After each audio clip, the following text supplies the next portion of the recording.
Assalamu alaikum. Adenga na balma kene do malgration toujours. Abela jelen folendo. Folin tanui kanyeshi abela jelema. En la formation de la formation métallique Windows 10 kan. O formation min konna na amba asigise mugan anandela. Donc amina yira cogo min na an bɛ se ka fichier renommé cogo min, c'est-à-dire ka fichier dɔ tɔgɔ falen ka kɛ tɔgɔ wɛrɛ ye. Donc an bɛna a ta joona joona la ka yira aw la. Donc an bɛ explorateur de fichier an b'o dayɛlɛ. Donc n'an y'o dayɛlɛ an bɛ don an ka document dɔ kɔnɔna na k'a lajɛ n'an bɛ se k'o renommé. Donc yan aw ɲɛ b'a la document texte dɔ bɛ n bolo yan, a sɛbɛnlen bɛ yen ko formation. Ni me fait qu'on renomme à Canon.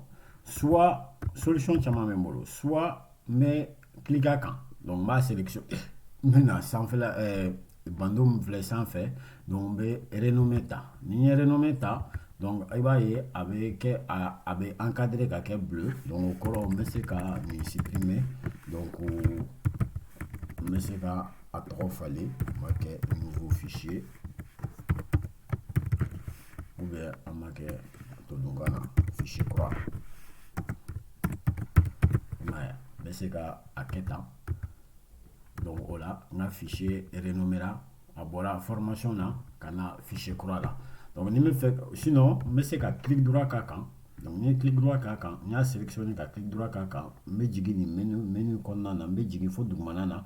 À c'est vraiment là yanko renommé. Donc me renommé ta. Donc bah c'est gamma tourné. Donc obséqué. En même temps obséqué fene nani raccourci clavier do fene be obséqué. Donc au raccourci clavier mais à tes clavier visuel sans fait mona parce que clavier visuel sans fait touche des fonctions non ta là ou touche des fonctions F1 F2 F3 F4 ou le sans fait là na clavier sans fait na yatemne ou le sans fait là.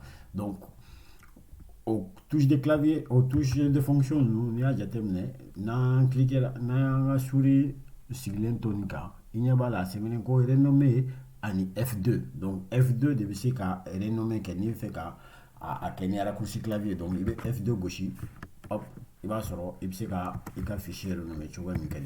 Donc on a espéré parce que c'est plusieurs formations.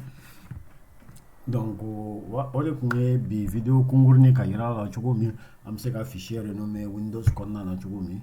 Donc aw fo k'aw waleɲuman dɔn aw ka cɛsiri la k'a fɔ k'aw ka vidéo aw ka cari aw ka partager ala k'an bɛn ni ɲɔgɔnna wɛrɛ ma. Salamu alaikum.